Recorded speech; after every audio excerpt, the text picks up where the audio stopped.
What's up, guys? Welcome back to another episode. Today we're talking about Robert E. Peterson, the founder of the Peterson Publishing Company. You know his work, Hot Rod Magazine, which he started with like $200, and just a real grassroots magazine that turned into an entire publishing empire. You know the Petersen Automotive Museum. We go there all the time. That's also him. This dude had an insane life. Yeah, it's crazy. James is very jealous, and you're going to find out why. Welcome to the episode. Let's begin. Have you ever had Melinda's hot sauce? No. I've had Anus Destroyer hot sauce. It's from Ace Hardware. It's so crazy that is... It's a suppository. That is good. Yeah, right. The only hot sauce you eat backwards. It's crazy to me that's like something that people seek out.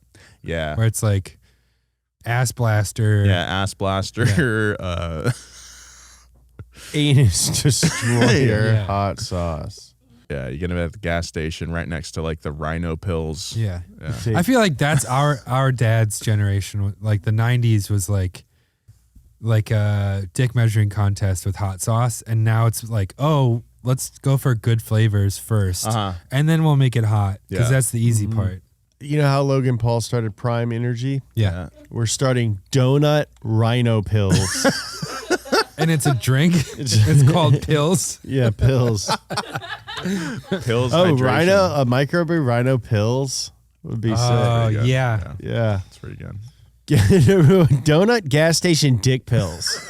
It's an IPA. Man, yeah, it tastes like mangoes. It's really good. All right. June 11th, 1994. It's a cool evening on Los Angeles' Miracle Mile, the city's first shopping district designed with the automobile in mind. That night, as the people of LA traveled the roads under the haze and glow of the streetlights, a singular embodiment of the car and what it has meant to this sprawling metropolis is opening its doors. It's the opening night of the Petersen Automotive Museum, and Hollywood is out in full force. But it's not the celebrities we usually think of, it's the cars they drive. Included in a star-studded rotating display of 200 cars are Elvis's 1966 Mongrel T, Gene Harlow's 1932 Packard Phaeton, and a 1985 Lola IndyCar, and even a 1980 Volvo T40DL that Gary Sowerby drove around the world in 74 days. 245.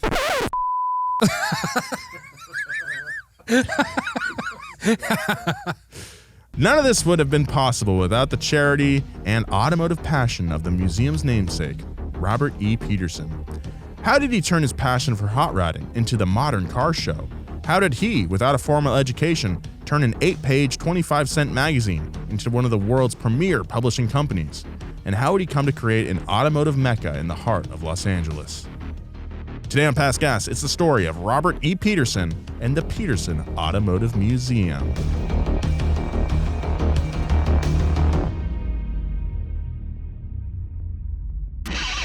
Past Gas Podcast. It's about cars, it's not about forts. Big thank you to our sponsor this week, Shopify. That's right. Sign up for a $1 per month trial period at shopify.com/gas, all lowercase. Go to shopify.com/gas to take your business to the next level today. Shopify.com/gas. Thank you so much to Indeed for sponsoring this episode. Start hiring now with a $75 sponsored job credit to upgrade your job post at Indeed.com/pastgas. Offer good for a limited time. Claim your $75 credit now at Indeed.com/pastgas. Just go to Indeed.com/pastgas and support the show by saying you heard about it on this podcast. That's Indeed.com/pastgas. Terms and conditions apply. Need to hire? You need Indeed. Thank you so much, Indeed. You know, when I was a kid, we made the Pinedale News. That was the dead end I lived on. Pinedale News. And there was about 8 to 10 kids, and we had to fill out pages. Whoa. Because someone just had gotten a word processor. This was like 94 or something. And we're like, oh, there's not enough news on Pinedale. What do you fill the pages with? Well, that's And when you so start we- looking in people's windows and you're like, oh, Yes. Mr. Smith and Mrs. Smith. Robertson are Oh, hanging no. out. Oh no! But we just instead of doing that, we just had bios on all the kids that lived on Pinedale. Whoa. And I found one when my friend Ryan got married a couple years ago, Oh, nice. and I read his bio, and it was like all about Magic cards, but it was like really kind of defensive. And it was like, a lot of people will say that Magic is lame and nerdy, but it's actually really cool. And it's like, Hello, welcome to Past Gas. This is we're talking about the Pinedale news this week. We're going to talk about all about Joe's childhood Neighborhood. at home. My name is Nolan Sykes. Across from me, James Pumphrey, Hello. well hydrated and ready to go, Hydrated up. and Joe Weber. I'm truly fired up to be here. And this week we're talking about Mr. Peterson, the guy who I think started Hot Rod Magazine. Yeah. If you're not an LA native or have moved here, the Petersen Museum is one of the best car museums in the world. Yeah. Maybe the best. Yeah. Probably. It's Probably the really best, cool. If you ever visit LA, highly recommend it. Yes, absolutely. Anytime someone comes to LA or like DMs me like, hey, I'm a big time car guy. I'm coming out to check the roads out that you guys always talk about. Anything else I should do here? I'm like, go to the Peterson, pay for the vault tour. It's worth Yeah. it. It's actually, It's free you still, I think, have to pay Okay. for it. I'm not sure exactly. it's worth how it. works. Whatever price it is. It's worth it. It's not super duper expensive, and you get to see like just some insane stuff. We've worked with the Peterson a lot, actually. We shoot there a We're lot. also doing a merch collab. Oh wow! Yeah. I was just there looking for inspo. Hell yeah, dude. And guess what? What? I found it. What if we had a shirt that was just like a pattern of the exterior of the building? The building is super cool looking. Yeah. It's kind of a hot rod building. The building is kind of a hot rod, if you can imagine. You can imagine a building being a custom car, then the Peterson is that building. It's like in I Think You Should Leave when the spaceship is a giant motorcycle. The museum is just a giant car. Kind of like that. Yeah. It's not like that at all. Yeah. They got museums here. So yeah, we're going to talk about Robert Peterson, starting with his full name. Robert Einar Peterson, or Pete as he was lovingly known, was born on September 10th, 1926 in East Los Angeles, California. Almost East LA, baby. not a good date. East LA, babe.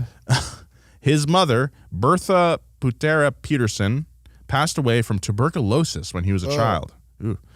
Pete spent a good chunk of his childhood riding shotgun with his father, Einar, as he traveled around California working for the Los Angeles Department of Water and Power. LADWP. Baby, shouts out. I get a letter from them every about month. What? About what? Huh? They're like, hey, Well, they're man. asking for your signature. Yeah, they're like, hey, man, thanks for using all this water and electricity. Here's how much you automatically paid. Yeah. Go to our website if you want to enroll in paperless. Oh, yeah. And then I think, And you never do. I should do that.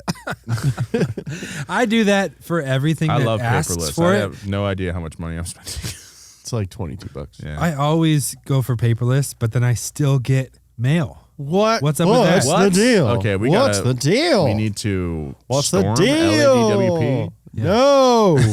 and get Joe to paperless. What are you, the Joker? Yeah. When he was a teen, Pete and his father moved to Barstow, California. Barstow, California. East Coast much? After Einar bought a gas station / garage. Nice. I want a gas In station. Barstow, at that time, there must have been nothing going on. Or maybe a lot. You know, sometimes cities change over time. It might have been a bustling little metropolis. Yeah. Who Coulda, knows? shoulda, woulda. We And don't then- know. It was and then the pre-meth. It was pre-meth.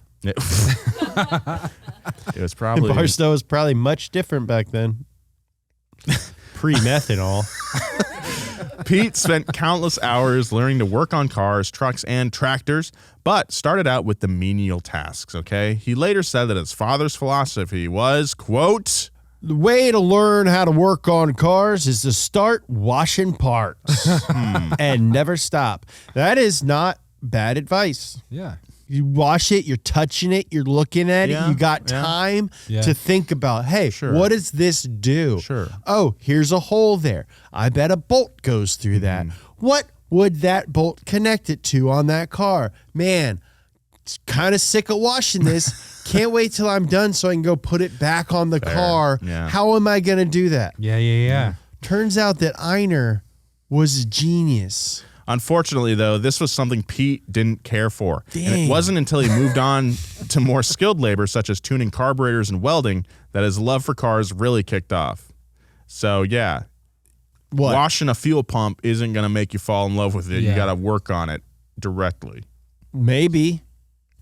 Well, it For says you. right here. That's one man's story. After graduating from Barstow High School, go Cougars, Pete found himself back in Los Angeles. Because of World War II, professionals across the city were leaving their jobs for military service, creating opportunities for people like Pete who were too young to serve. Pete secured one of these jobs when he began working for MGM Studios, As the president. where he started out as a messenger and eventually worked his way up to the publicity office, where he fed information about the studio stars to gossip columnists. These people, publicity people, are ruthless. Anyway, I dig it. when he came of age, Pete enlisted in the Army Air Corps and served as an aerial reconnaissance photographer. That's sick. That's That's pretty sick. sick. However, Pete was stationed in Montana and never saw action, and the war drew to a close less than a year after Pete's 18th birthday. I want But to move man, to Montana. did he learn how to use a camera. In the air. Yeah. After the war, Pete made a return to the publicity office at MGM before more experienced workers returning from their own military service flooded into the LA job market. As a result, Pete, like many others, was laid off. Oh, that's bum. That's That's bum, dude. Bum. That's bomb. Bum. That's bomb, dude. That's bum, dude. In 1947, Pete and several others that had been laid off from MGM, including friend Bob Lindsay, 2 names, decided to partner up and get into the publicity business for themselves. They opened Hollywood Publicity Associates. One of the firm's first clients was Earl Madman Muntz. Oh, yeah. A man once described by writer Fred Gregory as, quote, the original eccentric California car dealer. Muntz hired them to create a PR event connected with racing for his business. Fortunately for the firm, Pete, the resident car enthusiast, had just the idea. Pete's idea was a bold one, to put on a car show. But this wouldn't be just any car show, and certainly not the kind that displayed new cars like one might find at a dealership lot. Instead, this show would feature the fast, loud, and wildly customized cars from the burgeoning hot rod scene. The money made from the show would then be used to finance a Madman Muntz drag strip. Hell yeah. Any other dealer might have scoffed at the idea, especially considering the negative reputation the hot rodding scene had at the time. But for the Madman, it was perfect. I'm mad. I'm mad. I'm crazy. I'm mad. Hey, you want to buy a car from a guy who's insane? Yeah. I'll write your contract on a piece of skin. I keep all the cars underwater. I'll finance you, and by finance, I think it means shave my head. I'll come over unannounced all the time because I have made up a relationship. I'll bully you. Pete set to work immediately. One of his first steps was reaching out to Wally Parks. Wally was not only deeply involved in the hot rod scene, but was the general manager of the Southern California Timing Association, a sanctioning body for land speed races. Didn't they go to Wally Parks in American Vacation? Wally World. Oh, okay. At their first meeting, Pete explained the idea, and Wally, who had long been considering hosting a car show himself to improve hot rodding's image, was in. With Wally on board, production for what would become widely accepted as the world's first hot rod show was soon underway, and not even a withdrawal from months over financial troubles would stop Pete from seeing it through. Wow, Muntz, you bum. While working on a pamphlet for the show, which was much harder back then, Pete and Lindsay had an idea for another promotional tool, and more importantly, hot rod culture itself. A little thing that they like to call a magazine. The two of them each borrowed $200 from their parents. Nepo baby much. And with a little cash float from the printer, the first 10,000 copies of the 8-page Hot Rod magazine were soon coming off the presses. Oh, so the printing press was like, you can pay me later. Yeah, Pay yeah. me. Got it. All right, so we can make 10,000 copies of an 8-page magazine, or we can make 1,000 copies of a 1-page magazine. of a 80-page, whatever. In January 1948, at only 21 years old, Pete arrived at the inaugural Hot Rod Exposition, an automotive equipment display event. Just rolls off the tongue. Yeah, I think they changed it to SIVA. In tow were those first 10,000 copies of Hot Rod magazine, which Pete sold on the sidewalk outside of the show for 25 cents each, which was kind of a lot. The show he helped create was a hit, and Hot Rod magazine would soon be in the hands of enthusiasts nationwide. It's awesome. Wally Parks, the trophy that they hand out when you win an NHRA championship or event, it's called the Wally. It's named after him. It's Any relation? it's him. Yeah. Oh. It's him. It's Wally Parks and a giant. Is it named after Wally Brando, Michael Cera's character in the Twin Peaks reboot? No? Yeah. I'll have to look into that. Pete's footprint. Was it named after the Pixar movie? Is it Wall-E? W-A-L-L-E? Yeah. It's every NHRA driver's dream to win a Wally. Eva. Yeah. Wally. Eva. Pete's footprint on the automotive world grew between 1948 and 1950. Hot Rod was expanding rapidly, in no small part due to Pete and Lindsay's approach of selling the magazine directly to its audience. In a 1982 interview for People magazine, Pete said, quote, I would stand in the pits and shoot pictures during a race, and between heats, I would go up and sell copies in the stands. They also had crucial support from their friends in the hot rodding community, which Pete recounted in an interview on Car Crazy in the early 2000s. Quote, I had friends from all over that would go out and sell magazines for us, write stories. There were a lot of hot rod guys that pitched in and helped. within the year, the magazine had a national distributor and had grown to include a second magazine, Motor Trend, which focused on new cars. But Pete was also making his mark beyond print.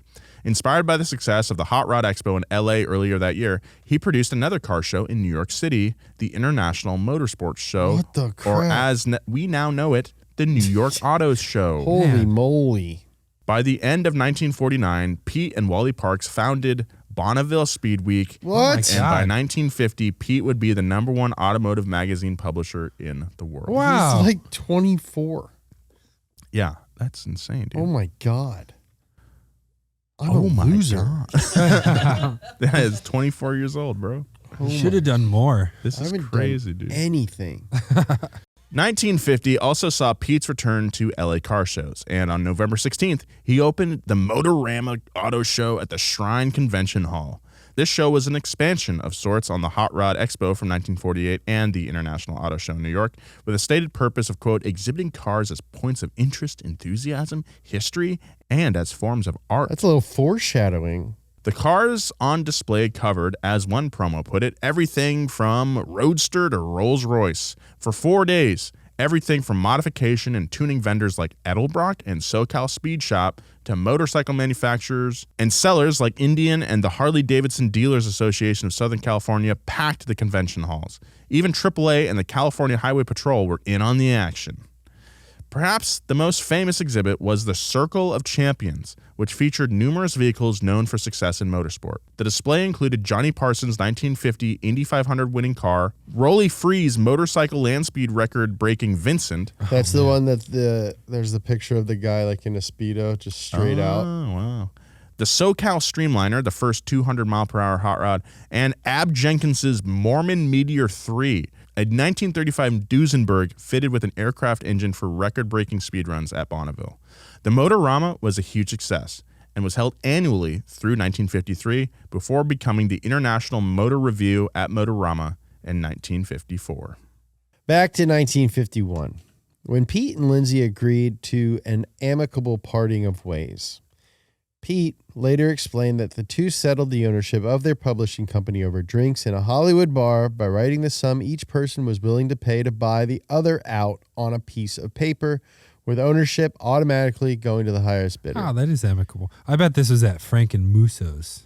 Yeah, Musso and Frank's. Oh, yeah. I always get that wrong. Yeah. Pete's $250,000 bid won the deal, and the entrepreneurial Pete, now barely entering his mid-20s, continued to prosper. Oh, my God. That's a lot of money back then, though. I know. That's when a me hell of and a lot my of money. friends write numbers at the bar, they're like $1,500. Offering to buy each other's companies? Yeah, just as a fun thing. Okay. Yeah. In 1953, Pete's company added Carcraft and Rod and Customs. And by the end of the 1950s, they were publishing non-automotive titles, like the magazine Guns and Ammo. Wow. This dude's loaded. No pun intended. This represented another subculture that Pete, an avid hunter and outdoorsman and gangster, he's from East LA, was part of.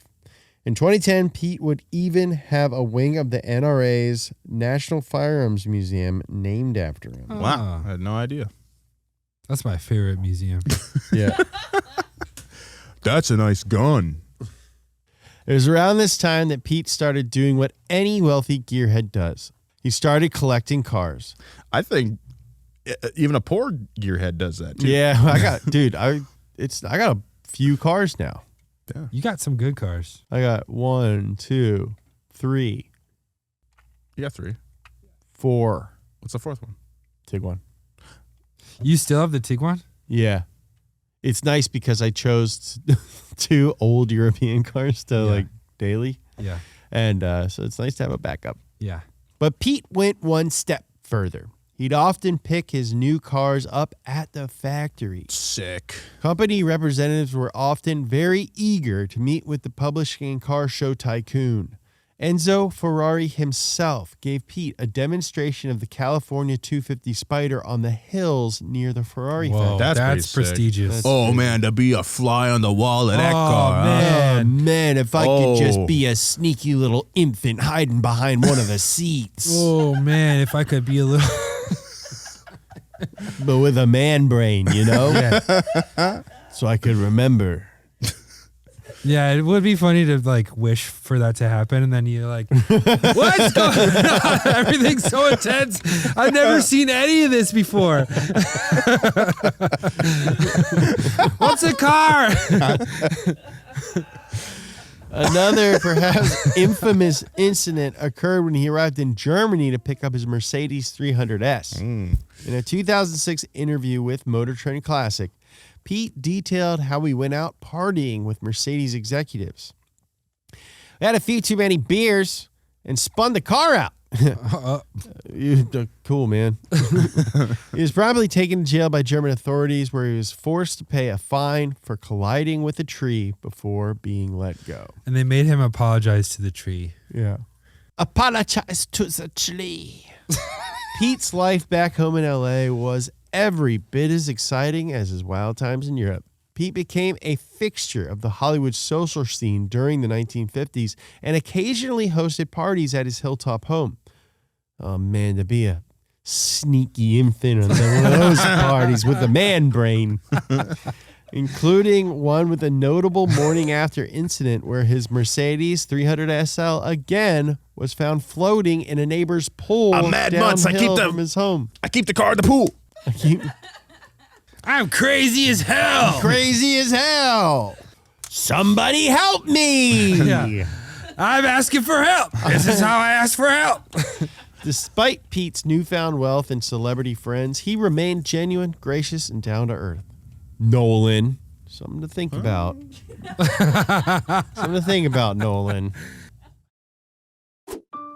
This episode is brought to you by BetterHelp. You ever have stress dreams that keep you up at night? Like I had a stress dream last night where I was trying to basically shoot an impossible episode and I couldn't get it done, and I woke up stressed, and it kind of dampened my whole day, to be honest. Well, it turns out one great way to make those racing thoughts go away is to talk them through. Therapy gives you a place to do that so you can get all those negative thought cycles out and find some mental peace. I think everyone should do therapy.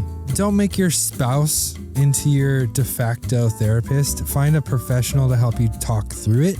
And I think BetterHelp is the best way to get into therapy if you've never done it before. If you're thinking of starting therapy, give BetterHelp a try.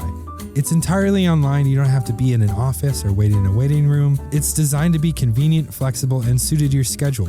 Get a break from your thoughts with BetterHelp. Visit betterhelp.com/passgas today to get 10% off your first month.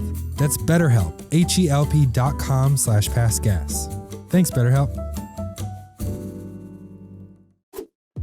Big thank you to our sponsor this week, Shopify. We move a lot of merchandise here at Donut Media, all those t-shirts and hoodies and all the other awesome apparel available. How do we get it to you? Well, we use a little service called Shopify. Start selling with Shopify today. Shopify is the commerce platform revolutionizing millions of businesses worldwide. Whether you're a garage entrepreneur or IPO ready, Shopify is the only tool you need to start, run, and grow your business without the struggle. We use Shopify here to move our apparel. We even have a Past Gas t-shirt available on our website, and you can get that all thanks to Shopify. Shopify powers 10% of all e-commerce in the United States. 10%! And Shopify is truly a global force. Plus, Shopify's award-winning help is there to support your success every step of the way. Sign up for a $1 per month trial period at shopify.com/gas, all lowercase. Go to shopify.com/gas to take your business to the next level today. Shopify.com/gas.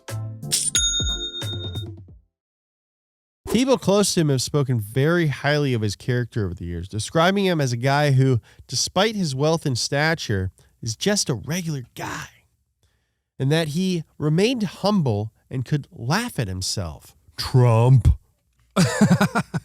His friend Bruce Meyer, who we've met a bunch of times, once said, "He's a wonderful judge of people. No one I know has had so many 30 to 40-year-old friendships." In the early 1960s, Pete met Margie McNally, a model and actress. He was immediately infatuated with her, so much so that he proposed on their first date. That's normal. To which she said yes. Whoa. In 1963, when Pete was 37 and Margie was 28, they were married. Together, they quickly built a life based around love, adventure, and friendships. By 1966, they had welcomed two sons, Bob and Richie, and the family was known to, quote, split their time between Beverly Hills, a mountain ranch, and a shorefront apartment in Newport Beach, where they often entertained. That's fun. That's a cool life. Well, the kids probably didn't go there. To Newport? Yeah. You stay in the hills. The You mean stay in the hills streets with of the Newport nanny. Beach. Friends, including actor Steve McQueen, was in attendance of those parties. That's sick. They were also known for their love of travel, which included taking yearly safaris to Africa and India, as well as various trips for hunting and photography. I love when people say they love travel, because it's like, yeah, it's cool. It's awesome. It's like what you should be doing is that. In the fall of 1966, Pete expanded his business once again, launching Hot Rod Industry News, a trade magazine focused on the automotive performance business.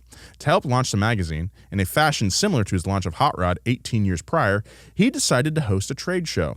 Oh my God, are you serious? Just a few months later, in January 1967, the first annual High Performance and Custom Trade Show, now recognized as the SEMA Show, was underway at Dodger Stadium. Whoa. Hell yeah, It should dude. still be at Dodger Stadium. That'd be so cool. There's not nearly enough room.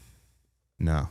Gigi Carlton, Pete's longtime executive assistant and personal manager, said of the show in a 2022 interview with SEMA's Drew Harden, quote, "People wanted to see the products they read about in Hot Rod. Touch it, feel it, and talk to the guy selling it or who invented it or made it happen. That's why people go to trade shows. Or in this case, why they went to this one. You know? Mm-hmm. You know? Mm-hmm. I don't know. You asked the freaking question. By the mid-'70s, Pete decided that he wanted to solidify his legacy. Inspired by the 27 years in automotive journalism, successful car shows, and of course the Hollywood scene, Pete wanted to establish a permanent showcase for vehicles featured in film and television. But first, he had to get his hands on these star cars. Pete turned to famed Hollywood car designer George Barris, who had designed cars like the Munsters coach and the Batmobile from the Adam West era Batman series in the 60s. This guy's done a lot of stuff. Real star cars. Dragula. In the back of my Dragula. Married to my witch and I'm having wolf son and I'm... In June, we got to talk to Rob Zombie. In June of 1975. Gotta talk to Rob Gotta Zombie. talk to him. He's probably like, yeah, man, it's not that. It's hard. You say you want to marry the vampire lady and have an alien cousin, but stuff gets complicated at Haunted We have Thanksgiving. talked to Rob Zombie. He owns a bunch of Porsches and has... In June of 1975, the Hollywood Motorama Museum opened its doors to the public with an entry fee of $2.50 per adult. Promotional materials from the time labeled the museum as a place, quote, where the cars are the stars, and included vehicles like Barris's Batmobile and the Munster coach, as well as the Green Hornet's Black Beauty, Bonnie and Clyde's Death Car, and the Beverly Hillbillies' Winning Street Drag Racer. I think my favorite star car from that list is the Black Beauty. That's a sick. Whoa. Which one? car. Oh, the Green Hornet Black Beauty. Yeah. Bonnie and Clyde's death car is like kind of creepy. Yeah. Sadly, tragedy would befall the Peterson family in late December 1975 during a ski trip in the Rockies. The family had flown together to Denver, but then separated into two smaller planes with Pete and Margie in one plane and their sons Richie and Bob in another. When Pete and Margie arrived at their destination in Granby, Colorado, the second plane was nowhere to be seen. A search and rescue team was dispatched into the blizzard-like conditions to search for the aircraft, and it wasn't until 2 days later that a crash site was found. Investigators would later determine that everyone on board had died upon impact. Oh my God. Richie and Bob were 9 and 10. Oh, man, that's so sad. Understandably, the loss had a profound impact on Pete and Margie. The two later spoke of an all-encompassing grief and questioned how they could ever confront it. Pete immersed himself in his work, and Margie turned to her Catholic faith. Perhaps most importantly, though, they found comfort in one another. As Margie told Fred Gregory in 1982, if we didn't have each other, I don't think that we would have made it. Pete also said in the same interview that he and Margie found comfort in speaking with other parents who had lost their children.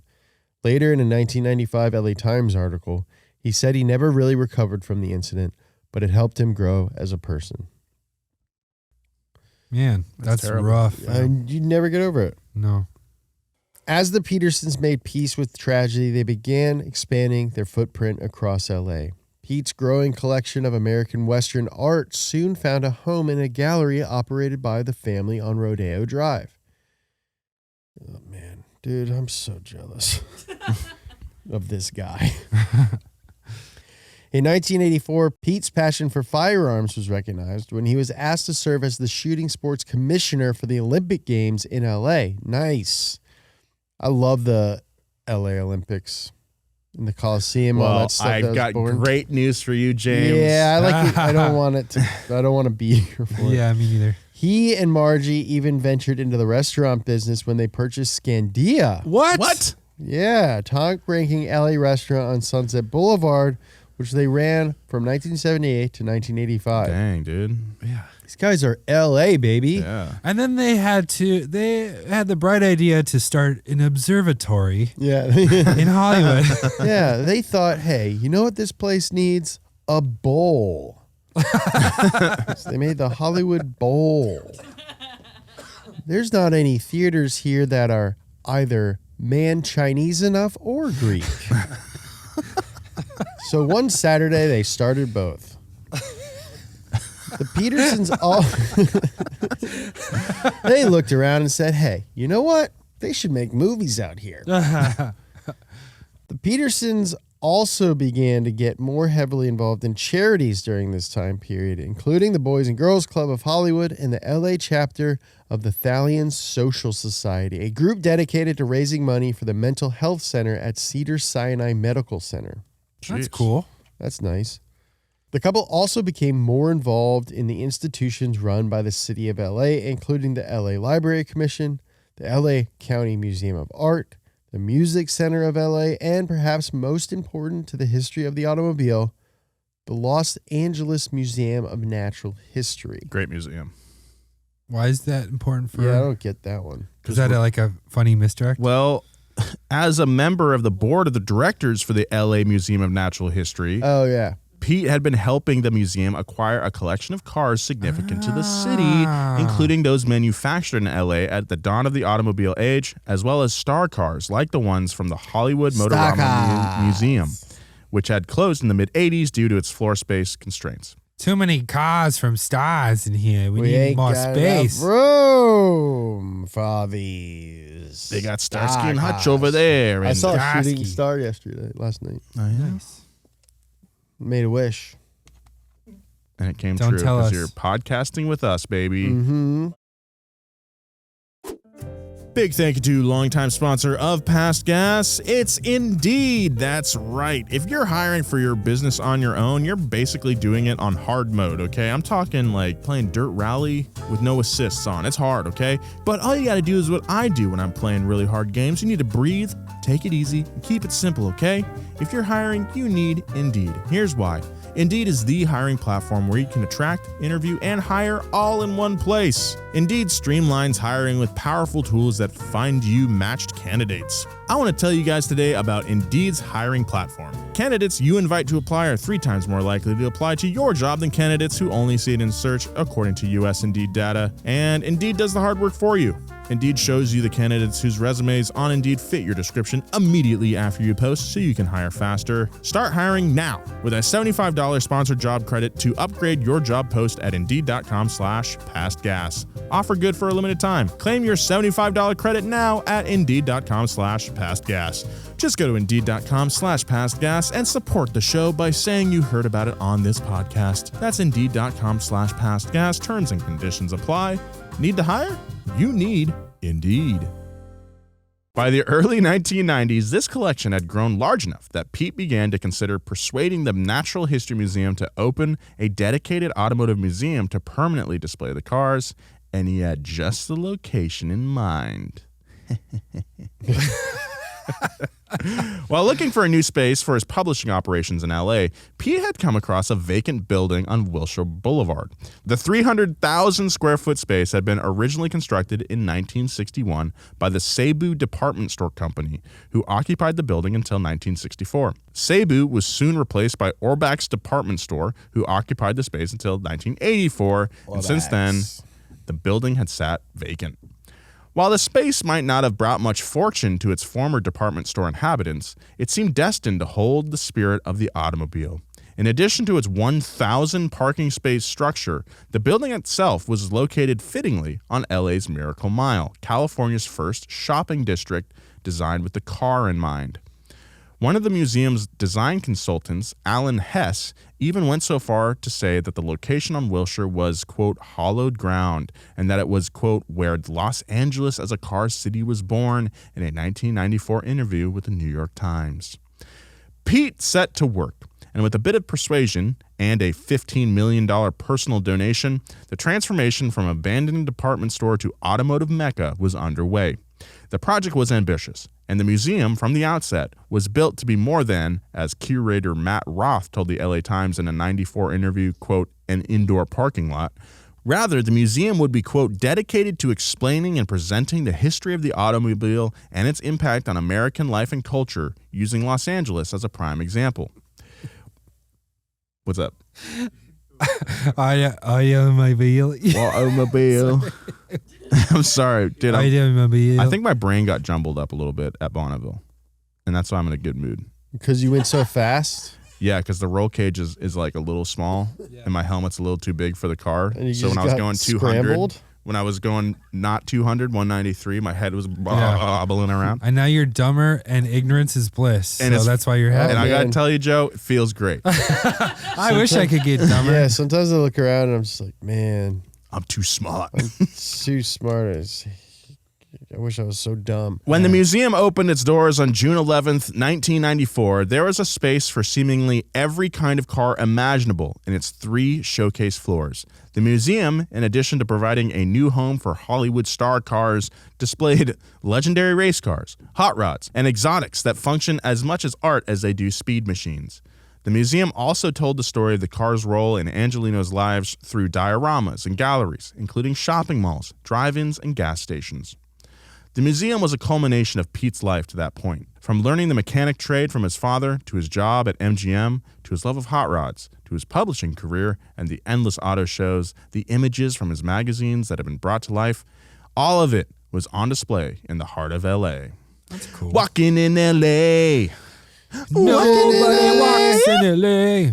In December 1996, with an impressive business portfolio that had grown to include ammo manufacturing, a jet aircraft charter firm, a vineyard, a development business, oil, and fine art, Pete, now aged 70, decided it was time to sell Petersen Publishing. The business he and Bob Lindsay had started nearly 50 years ago with just $400 and a little float from a printer. The business that began with a 25-cent 8-page magazine about a niche subculture that was sold in the stands at drag strips had grown into an empire. Wow. And it strikes back every day. So many magazines.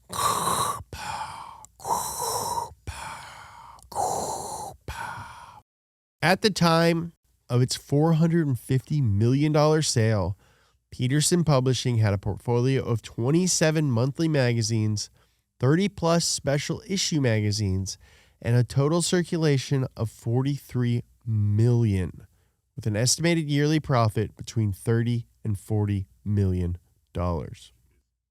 He sold it exactly the Yeah, right he sold time. it at like the peak. Perfect Yeah. time. Yeah. Smart guy. Smart. Some of its more famous titles at the time of sale included Hot Rod, Motor Trend, Rod and Custom, Trend and Custom, Rod and Motor, Motorcycle, Photographic Magazine, Guns and Ammo, and Four Wheel and Off-Road Magazine, and had even expanded to include magazines such as Teen and Nolan's favorite, Tiger Beat. Which Whoa. member of One Direction am I? Let's take the quiz. Yeah. Niles. Zane. Yeah, Nolan Always is Zane. I'm Burfin. Burfin? Burfin. Perfin direction. Burfin is the drummer. Is he? There's no drummer. I'm the drummer for One Direction. My name is Burfin. Technically, for tax purposes, I am not in the band. Yeah. They crop me out of every photo. But I do tour. At the end of the 90s, Pete began a process of purchasing the Petersen Automotive Museum to rescue it from financial trouble, a problem largely believed to be a direct result of the Natural History Museum's lack of promotional budget. Although the negotiations initially stalled, dialogue resumed after the museum's potential closure was made public in 1999. The support Pete received to save the museum was, let's just say, overwhelming. He told the LA Times in a 2000 interview, "I had letters from all over the country. It was fantastic. I had friends I hadn't heard from in years call and say, 'Don't let the museum go under.'" And I made a promise that day. The two parties reached an agreement, and in March 2000, the LA County Board of Supervisors approved the transfer of museum operations to the newly established Petersen Automotive Museum Foundation, which continues to operate the museum to this day. Shouts to our boys over there. The agreement including a $25 million gift from Pete and Margie that would help bail the museum out of debt. Pete would carry on as museum supervisor, and Margie would serve on the museum's new board of directors. Late into his life, Pete continued to take hunting, photography, and safari trips with Margie, and both remained active in charities. Pete also continued his involvement with the museum until his death on March 23, 2007, after a brief battle with neuroendocrine cancer. Upon his death, another donation was sent to the museum, as described in his will, and Margie asked people to donate to the museum or a charity instead of sending flowers. Aw. Wow. Aw. Robert E. Peterson, or Pete, will be forever remembered as an entrepreneurial force who was able to capture the excitement of car culture in images and words and bring it to readers nationwide. He built a publishing empire out of enthusiasm and passion, which is something that lives on in the automotive media today. His adoration for the automobile lives on at the Petersen Automotive Museum, a place where anyone with an infectious enthusiasm for cars can come and share in Pete's joy. The museum underwent an extensive $90 million renovation in 2015, and today it has several rotating exhibitions featuring a variety of cars, including a 1968 Porsche 907 race car, 1932 Ford Flathead Roadster Hot Rod, a 32 Deuce, a 2006 Saleen S7. There's like a McLaren exhibit. There's a bunch of F1 cars down there. The Porsche exhibit itself is a right reason there to is go. sick. And a DeLorean time machine from the Back to the Future franchise. And a gold DeLorean, a gold-plated DeLorean, the only one that exists. Pete also lives on in the hearts of those he connected with, especially those in which he created those decades-long friendships for which he was so adoringly known for. Pete is remembered as someone who, despite his rapid rise to prominence and incredible successes, remained humble, kind, and charitable. Pete forever changed the face of car culture by establishing Hot Rod and left behind an incredible monument to the automobile. He helped popularize and perpetuate enthusiast culture by having an uncanny ability to make the reader or museum visitor feel part of it all. In doing so, he created the blueprint for what has made all forms of automotive media, whether it be Hot Rod or Motor Trend Magazine, Top Gear or Gran Turismo or even Donut, so special to so many people, by making us feel like we're the ones there with the cars, with our friends, sharing the experience, that we are all ones behind the wheel. We are all ones behind the wheel. We are all ones. We are all Behind the ones wheel and behind the steer. wheel. He seems like a really cool dude. What a life. I'm so Insane jelly life. belly. After reading episodes about like the dude who started Chevrolet, it's cool to see like, oh, he like made money right away and then just Wrote it pursued out. his Yeah. passions from there.